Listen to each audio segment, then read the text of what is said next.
Queridos amigos, queridas amigas, qué privilegio estar nuevamente con ustedes. Este es su programa Diálogo Abierto. Estamos ya en nuestra octava semana, el octavo estudio de 14 lecciones que estamos desarrollando, en las que estamos desarrollando el libro de Efesios. Estaremos estudiando los versículos 17 al versículo 32 del capítulo 4 del libro de Efesios en esta ocasión. Bienvenido a este tu programa. Gracias por ser parte de esta familia de Diálogo Abierto. Vidas moldeadas por Cristo y palabras inspiradas por el Espíritu es el título de nuestra lección. Este es el momento para que compartas este enlace con tus amigos, con tus parientes, con quienes tú deseas que también puedan tener un tiempo de reflexión en la palabra de Dios. Por eso te pido que por favor, ahora mismo, use el WhatsApp, use algún medio de comunicación, pero comparte este enlace. También les hacemos llegar un gran abrazo a nuestros amigos que nos escuchan por la red Nuevo Tiempo, una red que transmite esperanza, una red que está más cerca de ti siempre, llevándote mensajes que de alguna manera pueden ayudarte en algún momento de tu vida. De forma especial, a aquellos que están aquí en Lima, en la 103.3 FM. Que Dios los bendiga grandemente. Gracias por ser parte de la familia de Nuevo Tiempo también. En este momento, también vamos a aprovechar para saludar a nuestros amigos que se ponen en contacto a través de nuestras redes sociales. Queremos saludar a Luz Araujo Díaz, que nos manda saludos, a Ricardo Mamani, nos dice desde Bolivia. Recuerdo a usted, Pastor Rojas, dice el 98 y 99. Un gran abrazo, Ricardo, que Dios te bendiga grandemente. Silvia Valera también nos manda saludos. Gilberto Guevara nos dice excelentes reflexiones y meditaciones. Clarisa Aguirre también nos saluda, Helen Torres, Eri Choque también desde Bolivia, Diomar Guayasí, nos saluda también a Manuel Hernández, Oleisa Caicedo, y así vamos, distintos amigos de distintos lugares también de nuestro continente e incluso fuera de nuestro continente, de Panamá, hay un saludo acá. También de España. Bueno, que Dios los bendiga grandemente a cada uno de ustedes. Es probable que no podamos mencionar tu nombre. Si nos escribes algún mensaje, tal vez en algún momento podamos incluso responderte. Siempre es una alegría leer algún comentario de ustedes. Que Dios los bendiga grandemente.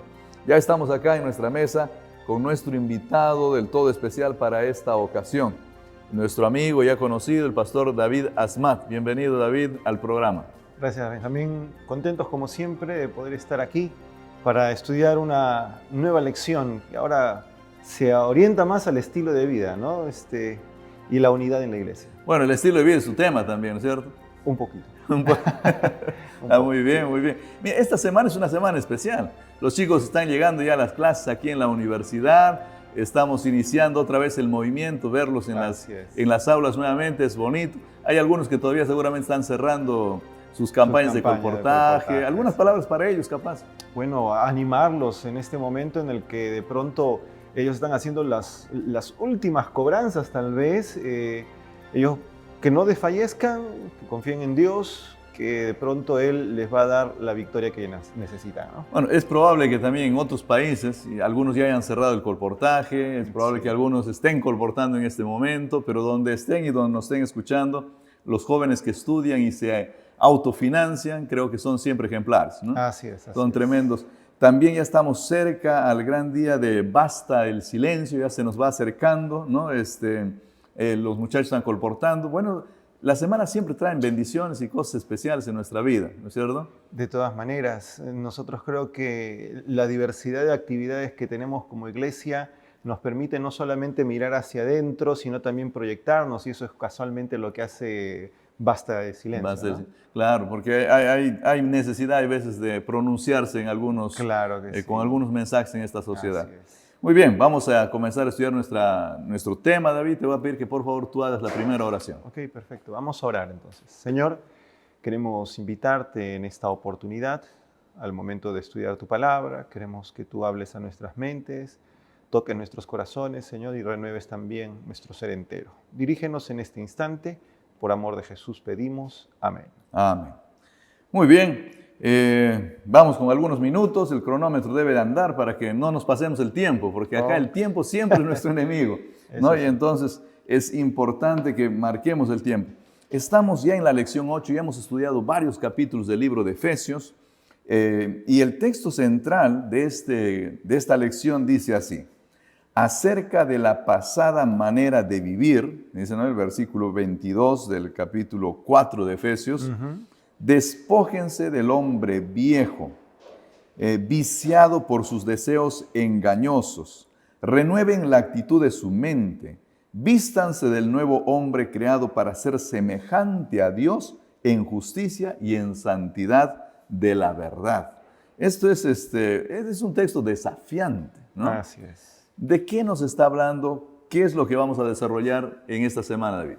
Mira, cuando tú estabas leyendo esto, me vino a la mente rápidamente Isaías, me vino a la mente rápidamente también Jeremías, que obviamente Pablo, los apóstoles tuvieron también que repasar estos temas en el Antiguo Testamento. Pero habla mucho de la forma en cómo la persona termina por entender cuán importante es cooperar en este aspecto de cambio conductual con el Señor.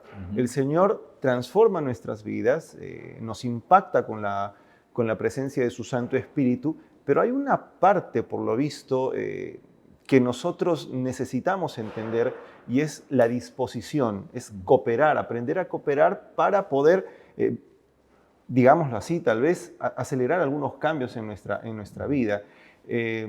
Esto no es descabellado, tal vez para algunos les puede chocar, pero Pablo va a lo largo del texto, a lo largo del capítulo 4, inquiriendo casualmente esto. El problema es que mucha gente piensa que ha nacido bien rectita, pues, ¿no? O sea, y que está andando rectito.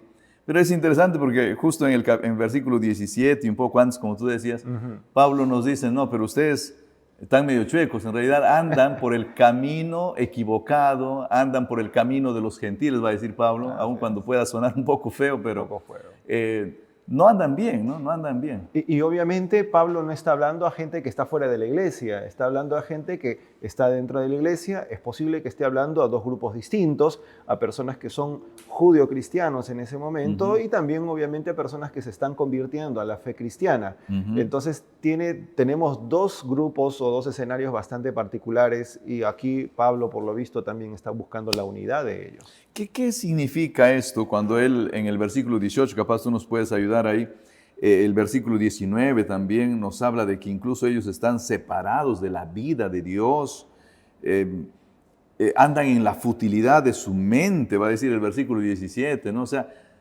esta es nuestra realidad también, nosotros también. Tú nos decías, esta es gente que está en la iglesia. O sea, Pablo no le está escribiendo a gente que no le va a leer. Está escribiendo a la gente que va a estar sentada en la iglesia y le dice, pero ustedes están en la futilidad de su mente, ustedes están separados de Dios y otras cosas más. Mire, tal vez nosotros podemos llegar a cometer un gran error en nuestra experiencia cristiana, y es pensar de que porque estamos sentados en la iglesia, escuchando un sermón o de pronto cantando, tenemos nuestra vida resuelta. Da la impresión de que Pablo no está muy de acuerdo con esto, más aún nos llama a reflexionar en nuestra manera de expresar nuestra cristiandad, nuestra forma de vivir, nuestra fe a través de nuestra forma de vivir. Lo que está diciendo aquí es tremendo, porque dice, teniendo el entendimiento entenebrecido. O sea, ¿cómo un hijo de Dios, estando en la iglesia, puede tener la conciencia cauterizada, el entendimiento entenebrecido, sin poder comprender? Pero si todos los sábados está escuchando el sermón, ¿no? Y se supone que busca está estudiando a Dios. La lección de escuela sabática. Y se supone que busca a Dios. O sea, y eso es el problema. Suponemos muchas cosas. En estos días que pasaron, llegamos a un momento en el cual en el salón con los jóvenes estábamos discutiendo la importancia, por ejemplo, haciendo una comparación con el pan de vida que es Cristo. Acá en Perú nosotros tenemos este programa para adquirir nuestros estudios de la Biblia, denominado El pan el espiritual. pan espiritual. El maná. El maná. Entonces, sucede algo curioso, ¿no? Porque decían, pastor, ¿cómo nosotros podemos entender esto en la vida espiritual? Y es curioso porque cuando miramos el Éxodo y se habla por primera vez del maná, hablamos de que el Señor, incluso hasta en la ingesta de alimento, se preocupaba de que nosotros quedemos saciados, mas no empachados. Y el hecho de saciar implicaba la conciencia que uno tenía de recoger la porción necesaria para su vida, quedar saciado, pero a la misma vez vivir a lo largo del día, porque no podía dejar para el día siguiente. Entonces nos hablaba de la administración del pan durante el día, de la saciedad, y hablaba de la proyección al día siguiente y la posible dependencia también una vez más de Dios para entender de eso. En la vida espiritual es lo mismo. ¿Cuántas veces, tal vez como hijos de Dios en la iglesia, no hemos sentido esa saciedad del pan espiritual, de nuestra relación con el Señor? ¿Y cuántas veces nos hemos confundido de que solo tenemos que hacerlo a principio del día, muy temprano, y nos hemos olvidado del transcurso del día?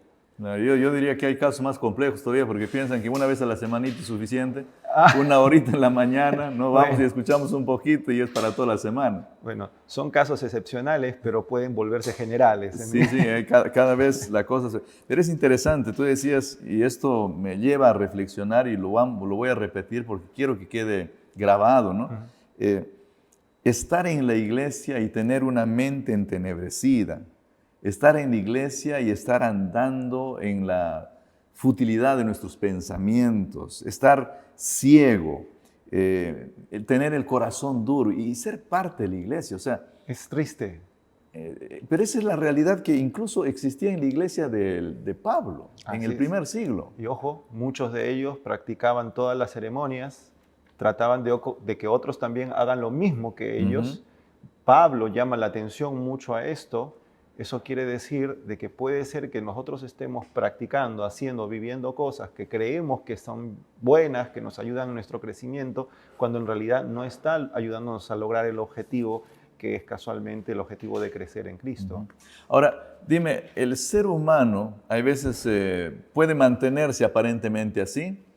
¿O puede descender? ¿O siempre está descendiendo? ¿O siempre está mejorando? ¿O puede en algún momento, tú crees, mantenerse en un estado estable de, no sé, tibieza podríamos llamarlo, o el estar en estado de tibieza en realidad es un estado de descendencia espiritual permanente? ¿Cómo tú evalúas eso? En definitiva, nosotros nos hemos dado cuenta a lo largo de la Biblia que cuando las personas están aferradas a Dios, su estado es de crecimiento constante. Eso no quiere decir de que experimentan situaciones complejas y puede que encuentren un momento de quebrantamiento o de caída. Un ejemplo clásico es Moisés. Moisés, durante 40 años en el desierto, aguantando a más de 600,000 personas con todos sus problemas, haciéndole problemas a él, no dejándolo vivir tranquilo, porque eso es lo que se observa. Llega un momento en el que, faltándole así para entrar a la Canaán terrenal, se enoja de tal manera, pierde la paciencia y descalabra todo. Y eso es lo que no le permite ingresar a la Canaán terrenal. Es un bache en su experiencia. Pero la Biblia nos dice que aún así el Señor lo amó tanto y aún así lo consideran como el hombre más manso. Claro. Entonces, pero él seguía en esa ascendencia. El hecho es que cuando nosotros nos alejamos de Dios, experimentamos esas caídas. Yo no sé ese día qué le pasó a Moisés, pero sí puedo decir lo que le pasó a David el día en que pecó con Betsabé. Estaba demasiado dormido, dice el texto, estaba hasta mediodía y cuando tenía que estar en la guerra, cuando tenía que haberse ido a la guerra, no se había ido. Estaba flojo encima. Entonces hay momentos en los que nosotros aflojamos tanto la espiritualidad que así sea un minuto, es taller del enemigo para que nosotros podamos experimentar una caída significativa. Y yo te preguntaba esto, David, porque nosotros podemos llegar en algún momento como miembros de iglesia a pensar así, bueno, yo soy un término medio. O sea, yo soy un miembro regular. Yo no soy ni el buenísimo, no soy el malo tampoco, soy el regular. Así que el Señor, yo creo que a mí sí o sí me va a llevar, no hay problema. porque yo soy de ese miembro regular. No estoy cada día decayendo, no estoy avanzando tampoco, porque bueno, yo hago lo que siempre he hecho toda mi vida, ¿no? ¿Tú crees que el tener esta mentalidad en realidad ya es decaer o estaría mal? ¿O será que existe este tipo de cristiano que está en un nivel que al final el Señor sí o sí se lo va a llevar? ¿O tiene que siempre estar creciendo? Esto Benjamín lo dice claramente Apocalipsis, ¿no? Cuando habla de la iglesia de la Odisea, ¿no? Y coloca el mismo Señor las tres categorías de hoy en día, ¿no? Hay unos que están recontra calientes, hay otros que están tibios y hay otros que están bien fríos. Pero lo más preocupante para el Señor no es que tú estés frío, lo más preocupante es que estés tibio, digamos, normal, y que creas que no necesitas nada más. Ese tal vez puede ser, para muchos, el más grande engaño que pueden cosechar en su experiencia cristiana y los lleve a creer que lo que hacen es suficiente. Esa es la desgracia de la Odisea. Por eso también el Señor les dice, ojalá fueras frío, ¿no? Yo me encargo de ponerte leña, pero aquí estás tibio. Que el frío normalmente se da cuenta, ¿no? Y se da cuenta. El tibio parece que estuviese todo bien. Parece que está todo bien. Bueno, esperamos que nosotros podamos darnos cuenta por lo menos de dónde estamos para poder mejorar cada día. El versículo 20 en este capítulo viene con un pero, ¿no? Cuando aparece un pero ahí, ya es porque algo nuevo viene. No sé, ustedes andaban en esta situación, pero ustedes no han aprendido así de Cristo, dice el texto. Bueno, está haciendo un contraste, ¿no? Los primeros versículos dan la impresión de que está hablando del momento anterior a Cristo y después, a partir de este versículo, de la experiencia posterior a Cristo. Acá el texto utiliza una construcción bastante interesante, ¿no? Aprendido así a Cristo. Lo que está tratando de transmitirnos el apóstol Pablo es que nosotros, en el momento en que conocimos a Dios, no solamente conocimos su doctrina, no solamente conocimos lo de palabra, sino que también debemos entender de que necesitamos haber pasado tiempo con Él, es decir, habernos dejado enseñar por Él de manera directa. Dejarnos enseñar por Él de forma directa va mucho más allá de escuchar un mensaje de segunda mano. Y eso tiene que ver mucho con mi propia experiencia. Lo que yo escucho directamente de Dios a través de su palabra, el tiempo que yo paso con Él cada día, temprano, a mediodía o en la noche. Yo creo que sí es verdad, tenemos que comenzar el día con el Señor, pero también creo que no debemos abandonarlo durante todo el día, ¿no? Tenemos que también terminarlo y estar con Él en el día. Bueno, queridos amigos, acá David ya nos ha hecho notar algo muy especial.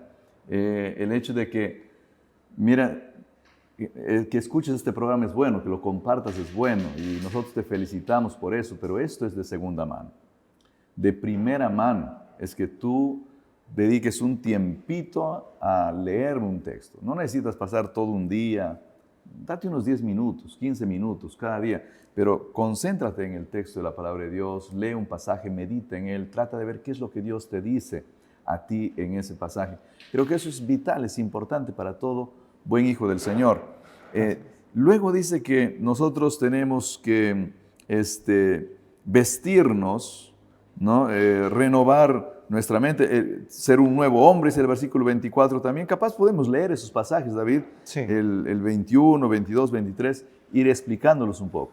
Ok, me permites, dice en mi versión, es la Reina Valera, dice, si en verdad le habéis oído y habéis sido por él enseñados conforme a la verdad que está en Jesús, casualmente lo que veníamos diciendo, en cuanto a la pasada manera de vivir, despojados del viejo hombre que está viciado conforme a los deseos engañosos y renovados en el espíritu de vuestra mente y vestidos del nuevo hombre creado según Dios en la justicia y la santidad de la verdad.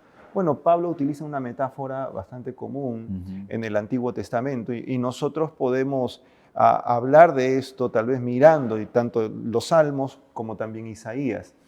La vestimenta era algo importante, no era algo que se podía adquirir todo el tiempo. Habían dos elementos que la gente comúnmente se ponía y era digamos, la ropa interior, una ropa más delgada, digamos, y la túnica que se ponía encima.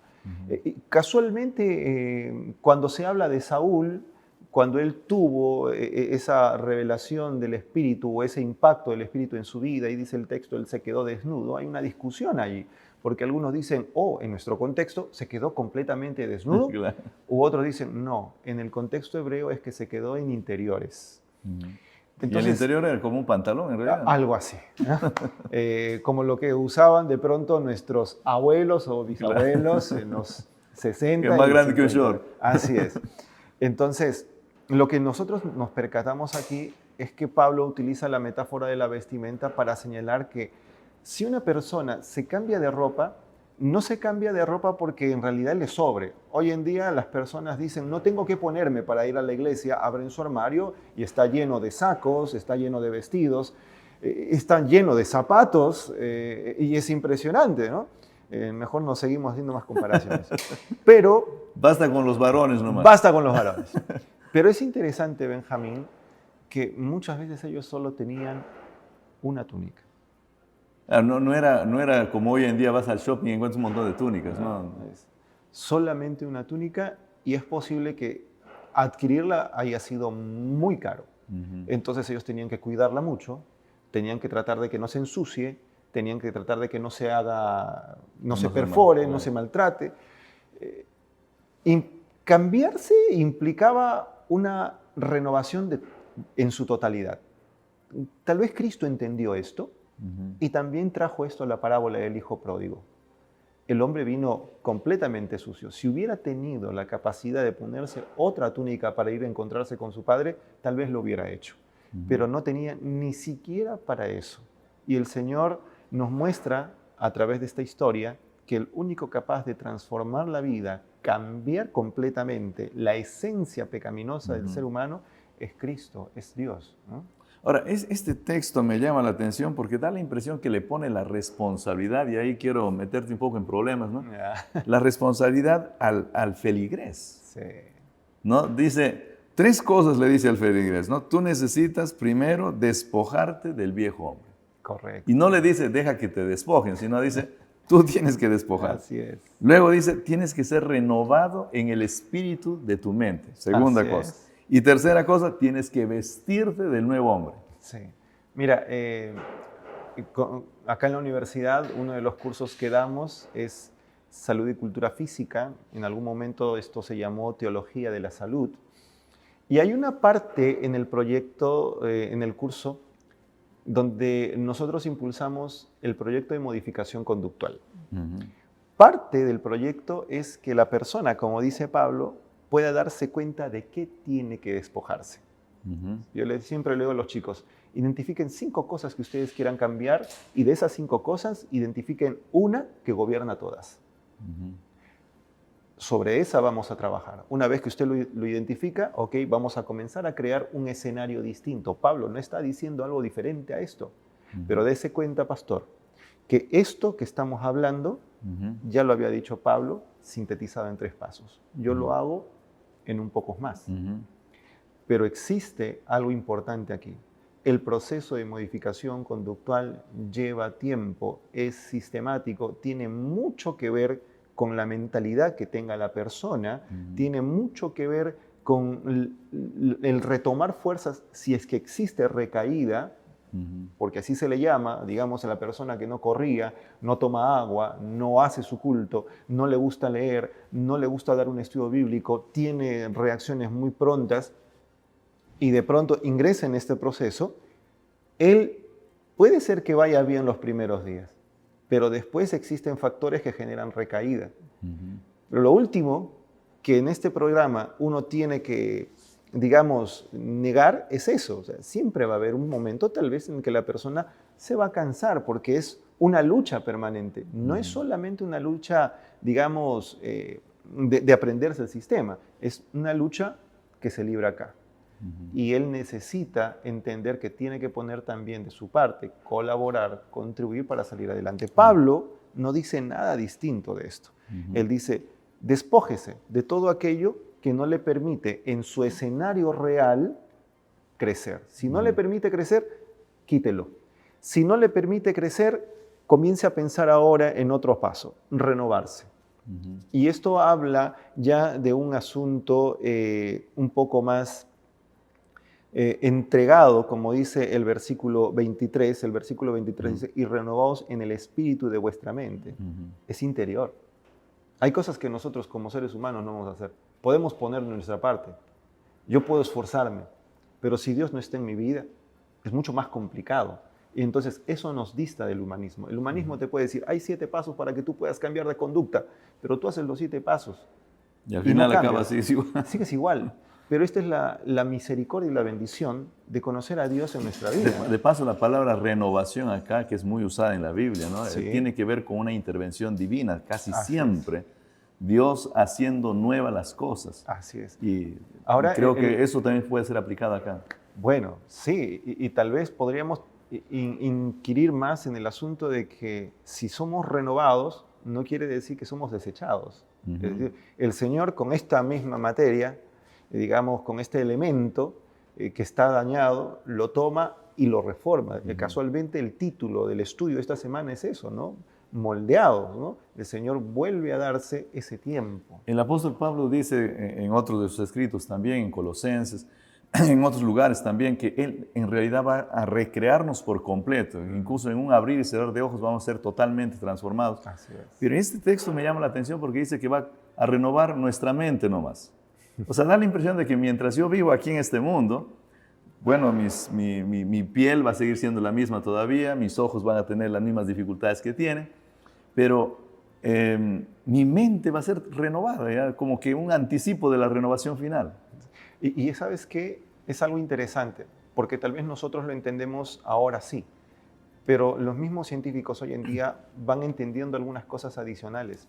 Lo que nosotros podamos ir haciendo, siendo cristianos, yo lo tomo desde la perspectiva espiritual y cristiana, lo que nosotros podamos ir haciendo en materia de renovación espiritual, mental, buenos hábitos de pensamiento, que también Pablo termina hablando de esto, buenos hábitos de salud, una buena alimentación, buenas prácticas, tal vez no nos van a hacer a nosotros mirar un efecto importante en nuestro físico, ¿no? De buenas a primeras. No van a cambiar el color de nuestra piel, tal vez cambiarán la tonalidad de nuestros músculos, sí, pero ¿sabes qué?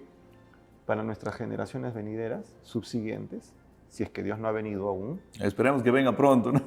Habrá un cambio significativo. Y eso se llama epigenética, y el Señor lo hizo así. Nos enseñó eso a través de su palabra. Si yo ahora también. hago una cosa buena, eso le beneficia a mis hijos. Le beneficia a sus hijos, a las siguientes generaciones que vienen. Queridos amigos, estamos teniendo una conversación muy interesante porque el texto bíblico es muy práctico, nos ayuda a tener una vida mejor, y ese es el mensaje de Efesios para esta semana, un cambio radical que Dios quiere producir en nuestra vida. Quédate con nosotros, por favor. En un momento volvemos con esta conversación. Espero yo que estés disfrutando de los estudios de este trimestre. Y si tú lo estás haciendo, por favor, comparte este enlace para que otros también puedan disfrutar junto contigo del estudio de este maravilloso libro escrito por el apóstol Pablo, el libro de Efesios. Queridos amigos, gracias por continuar con nosotros, gracias por ser parte de tu programa Diálogo Abierto.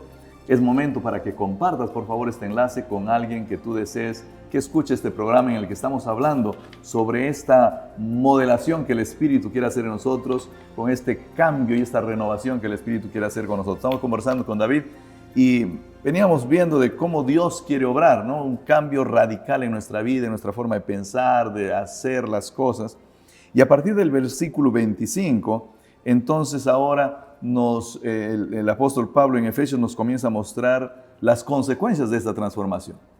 Y dice que, por ejemplo, tenemos que hablar palabras que sean verdaderas, ¿no? ¿Cuáles son estas consecuencias? Capaz vamos enumerándolas o vamos explicándolas también. Bueno, el apóstol es bastante puntual, comienza describiendo algunas cosas negativas primero, ¿no? Cosas que nos hacen pensar de pronto en nuestro testimonio dentro de la iglesia, porque él habla de cosas específicas, habla de la mentira, habla de pronto del efecto que esto tiene en las personas que nos rodean. Entonces, él habla y señala que nosotros debemos que practicar cosas positivas, es decir, hablar la verdad.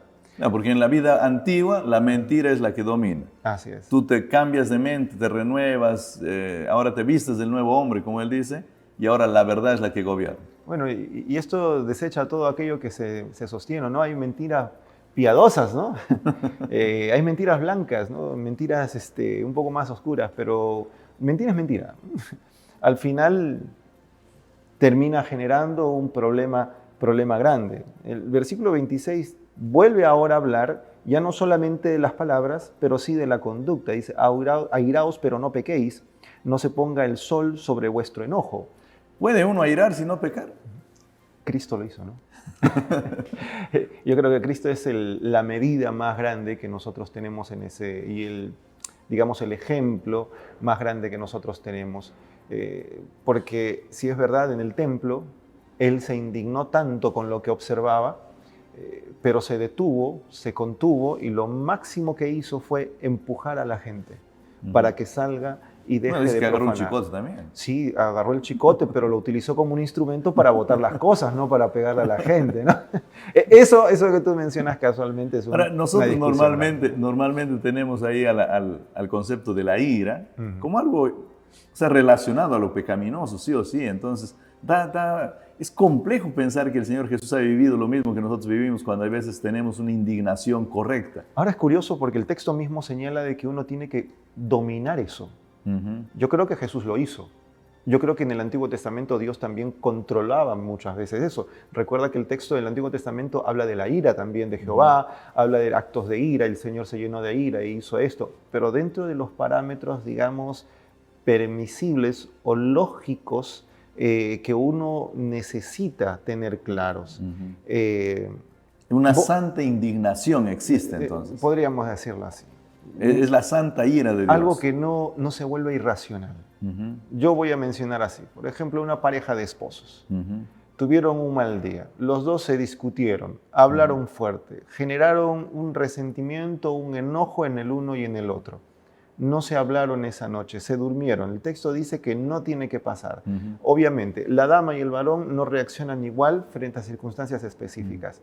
Pero ha sucedido que a veces esto va un día, 2 días, 3 días, y hay parejas que no se hablan por más de una semana. No, y hay gente que a veces ha perdido la comunicación por meses, ¿no? Así es. Eso es irracional. O sea, eso no tiene sentido, no tiene lógica dentro del seno espiritual, dentro del seno familiar. Yo te acepto que eso pueda pasar tal vez en un hogar no cristiano, pero en un hogar donde se deben practicar acciones de bondad. ¿Hasta cuántos días máximo dices tú? Uy. El texto bíblico dice que no dejemos pasar. Un día. La noche. O sea, máximo debería ser 12 horas, ¿no? Mira, hay algunas personas, y esto es parte del conocimiento de la pareja, ¿no? Si se pelean a las 10 de la noche, ¿cuál es el... Imagínate. Hay algunas personas que dicen así, bueno, usted tiene que conocer muy bien a su pareja. Porque si usted conoce muy bien a su pareja, sabe cuánto tiempo de espacio darle para poder acercarse.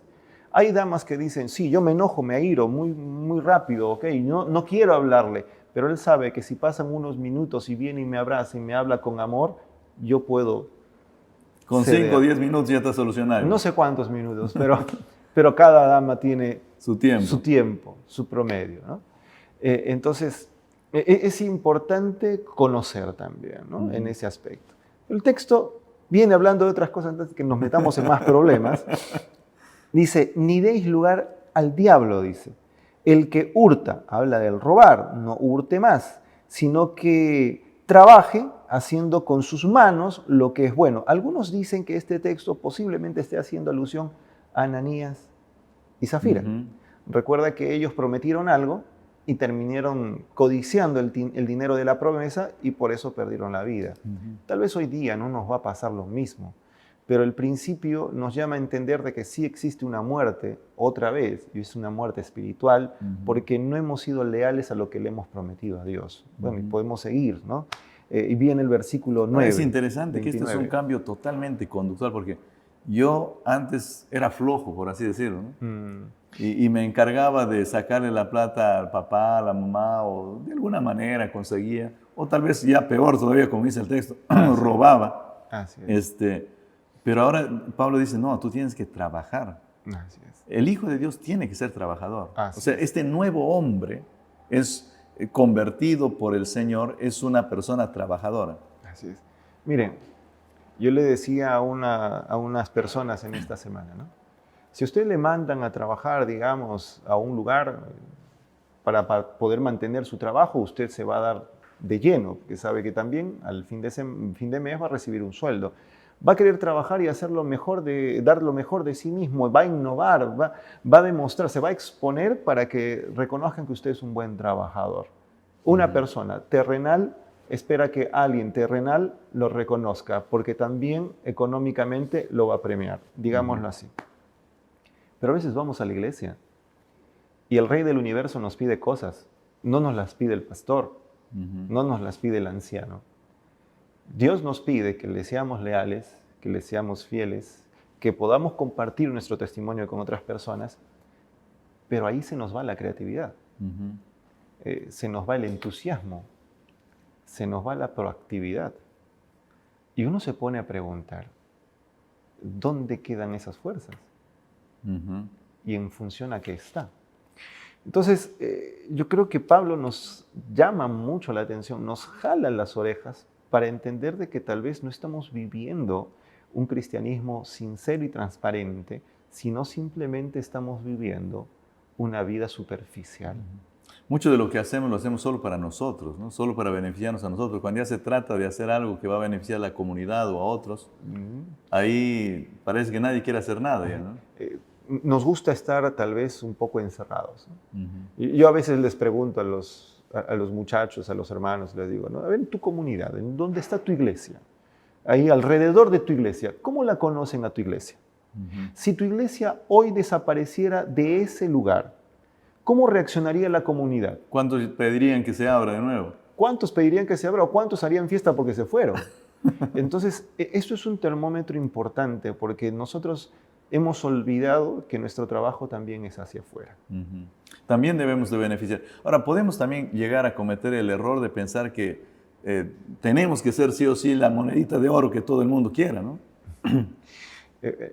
De no caer en la presunción también, ¿no? Tener equilibrio en las cosas que hacemos. Siempre va a haber alguien en la comunidad, en nuestro círculo, que no va a valorar el cristianismo, bueno, que incluso va a perseguir al cristianismo. A Jesús, Cristo tuvo personas que lo querían y tuvo personas que no lo querían, tuvo personas que lo escuchaban y no aceptaban, tuvo personas que lo cuestionaban, pero lo seguían. Entonces, si a Jesús, siendo Jesús, con toda la oratoria que tenía y con toda la sabiduría que poseía y siendo Dios, no le agradó a todos, no esperemos que lo mismo suceda con nosotros. Alguien dijo en algún momento, cuando nosotros somos poco conocidos, cuando de pronto parecemos inferiores, todos nos desprecian. Cuando estamos comenzando a crecer, no nos quieren hacer caso. Cuando estamos arriba, nos hacen la vida imposible.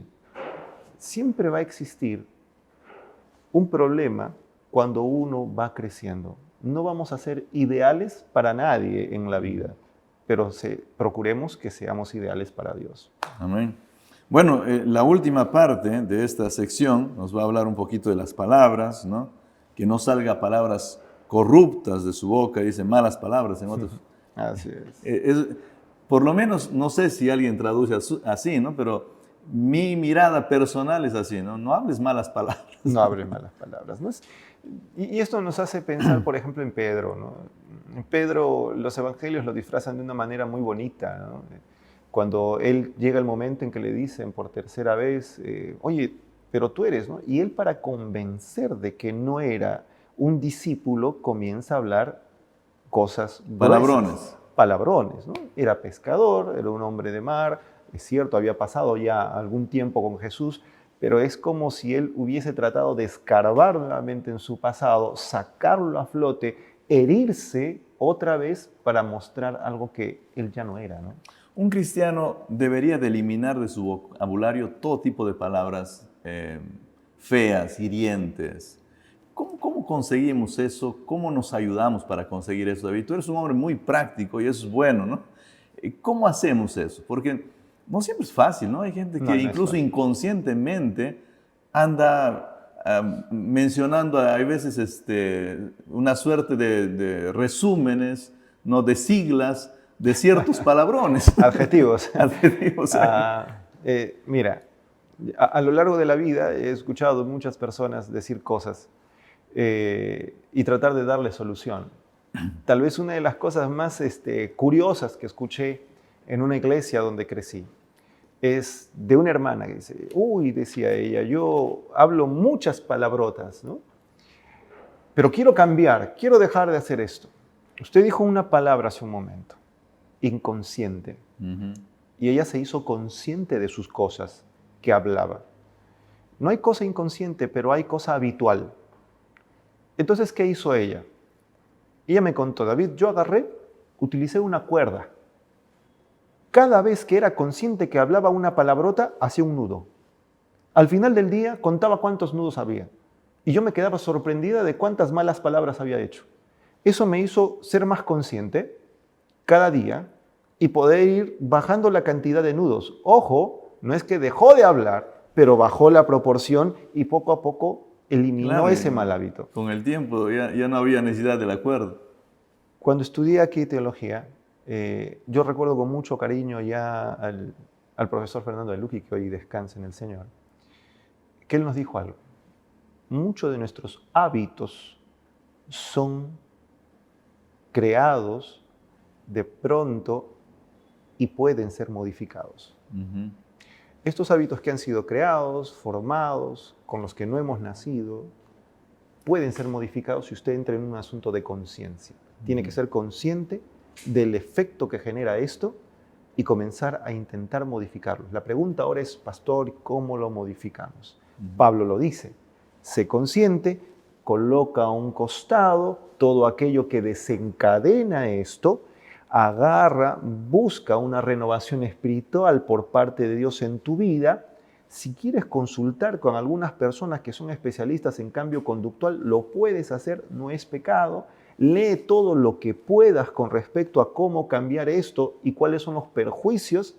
Y después dice, revístete del nuevo manto. Comienza a tejer poco a poco con las hebras espirituales que el Señor te da un nuevo vestido, una nueva lengua, un nuevo vocabulario, un nuevo aspecto, de pronto un nuevo proceder, un nuevo estilo de vida que te genera una calidad de vida superior. Diferente y buena.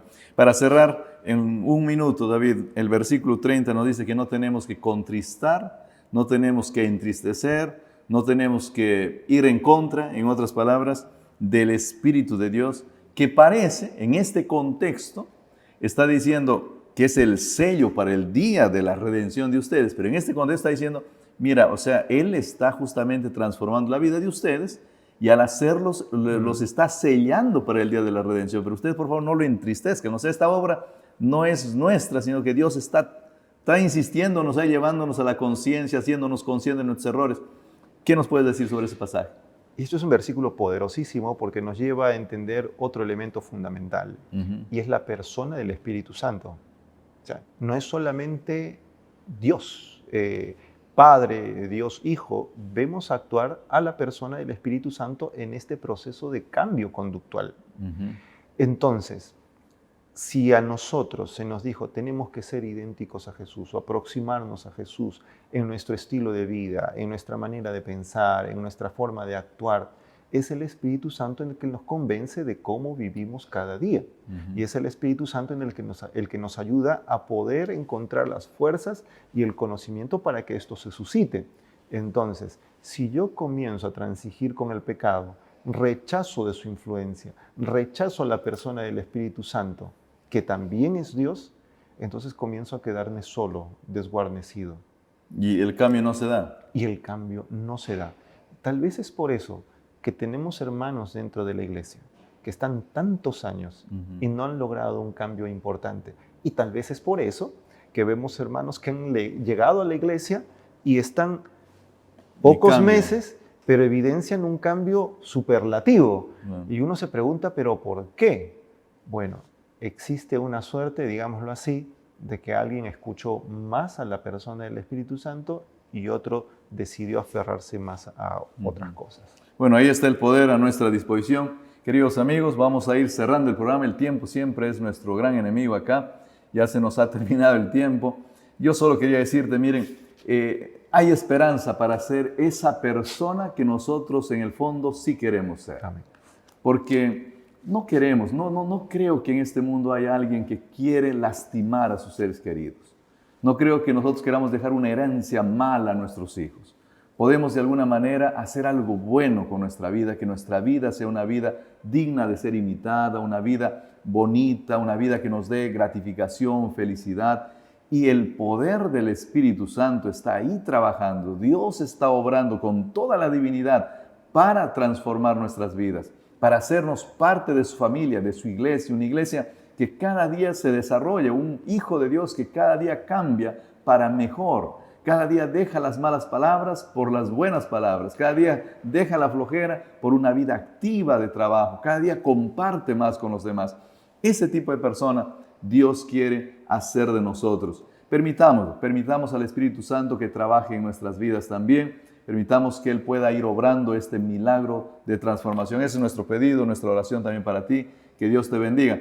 David, tus palabras de cierre tal vez. Luego de eso yo voy a hacer una corta oración para terminar este episodio.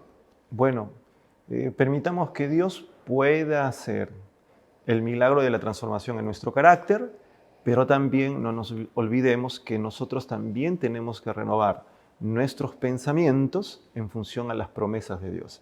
Que esos pensamientos sean pensamientos positivos y que nos ayuden pues a avanzar, a alcanzar las metas espirituales que en el Señor podemos trazarnos. Muchísimas gracias. Vamos a orar, queridos amigos. Acompáñenos, por favor, orando ahí. Padre querido, gracias te damos por la vida, gracias por tus bendiciones, gracias por tus cuidados, gracias por todo lo que tú haces por nosotros, Señor. Y gracias por darnos la oportunidad de ser transformados cada día, ser mejores personas, ser personas que puedan ser útiles en esta sociedad, ser elementos que sean de gran beneficio para nuestros vecinos, nuestros seres queridos, sean de gran beneficio para tu iglesia, para nuestra comunidad cristiana. Gracias por darnos esa oportunidad. Danos la fuerza, Señor, para que nosotros al ponernos en tus manos nunca entristezcamos, nunca vayamos en contra de la obra del Espíritu Santo, trabajando en nuestras vidas para transformarnos. Te pedimos eso, por favor. También en esta hora pedimos por nuestros seres, por nuestros amigos que están ahí detrás de la pantalla, observando este programa, pero que tal vez están con algún problema, una dificultad tremenda en sus vidas. Capaz alguien esta semana justamente le robaron en casa, tal vez alguien con un problema de salud. Tú los conoces, Señor. Por favor, responde a sus necesidades también. Acércate a ellos a través de alguna persona. Gracias porque este programa ya está llegando hasta ellos. Por favor, Señor, muéstrate como un Dios poderoso en sus vidas. Te pedimos que los acompañes a ellos de forma especial. Lo hacemos en el nombre de nuestro Señor Jesús. Amén. Queridos amigos, este fue su programa Diálogo Abierto. Los esperamos la próxima semana.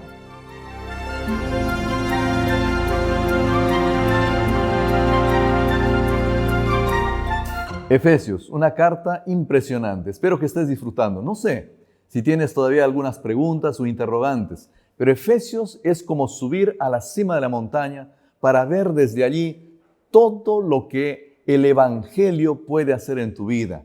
Miras al Señor Jesús, miras la parte tuya, miras el Espíritu Santo, cómo trabaja, miras a Dios el Padre, qué es lo que está haciendo, por qué la iglesia existe, para qué existe, cuál es tu función dentro de la iglesia. Espero yo que estés disfrutando de los estudios de este trimestre. Y si tú lo estás haciendo, por favor, comparte este enlace para que otros también puedan disfrutar junto contigo del estudio de este maravilloso libro escrito por el apóstol Pablo, el libro de Efesios.